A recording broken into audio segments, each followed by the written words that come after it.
Now, the president has issued a revised national identity policy for SIM registration, and it now says that apart from linking your SIM card to your national identity number, you also have to give the NCC the IMEI numbers for all your phones and other devices that have them.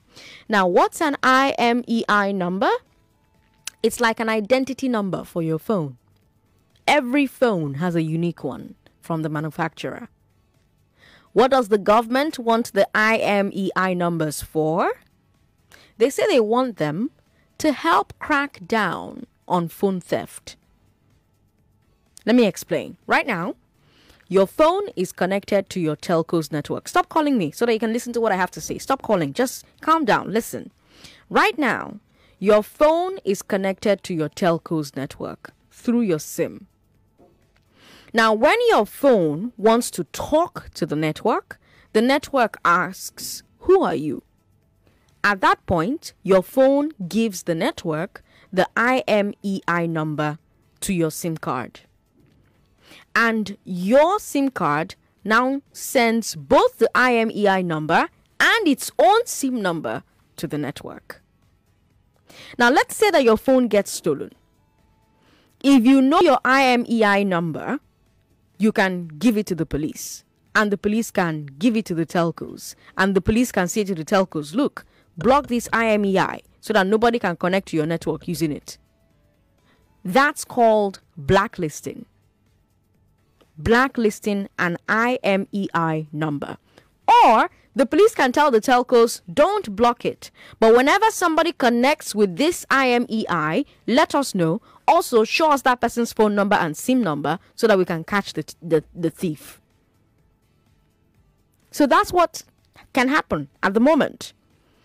But now, the government is saying everybody should submit their IMEI ahead of time, and that they're going to put the IMEI in a centralized database. They call it a CEIR, Centralized Equipment Identity Register. That database will link your identity to the IMEIs of all your devices. Then, they're saying that the telcos should block every IMEI that is not on the list.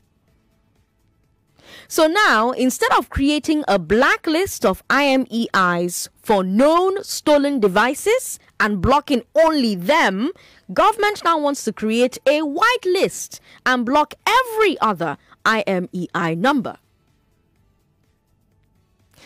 Now, let me point out that Nigeria is not the first country to implement CEIR, but most countries run their CEIRs as blacklists, not white lists.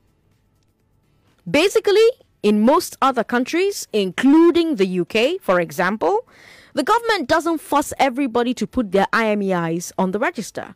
Your IMEI only ends up in the CEIR if you report it as stolen. They do it this way because of privacy issues. In most countries, they decided that it's not even the government's business how many devices you have or which specific device is yours.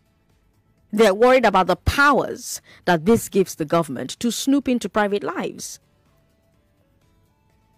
So instead, they've decided that the only time you need to give the government your IMEI is when you choose to, because your device was stolen from you. And that's because IMEIs can be used as a location tracker. Remember that I told you that each time your phone wants to talk to your network asks, "Who are you?" And your phone sends its IMEI number to the network. Now, that IMEI is sent to the nearest mast, cell towers, and the records of which masts received which IMEI is kept. So tomorrow, if the police are looking for a stolen phone, they ask a telco to give them the list of masts where the IMEI number appeared. In fact, a lot of spy agencies and police forces now have devices that can use that they can use to track IMEI locations in real time using cell tower data. Now, this is great information to have when you are tracking a phone thief. But is this great information for government to have on everybody at any time? In lots of countries, they say no. That's why they stick to blacklists for IMEIs, not whitelists.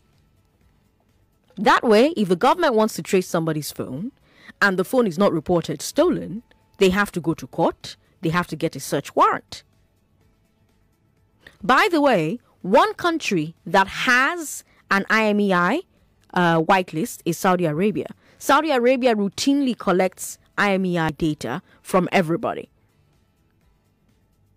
And according to a report by The Insider in 2019, Saudi Arabia has been using IMEI data to track and recapture women who fled the country.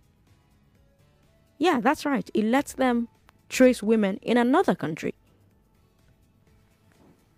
So, Lagos, what do you think about this plan by the government to have every Nigerian submit the IMEI numbers of all their devices? Do you believe that this is a necessary step to help catch phone thieves, as the government has said? Or do you believe that the current system of blacklists where the phone owners reports the IMEI number is good enough?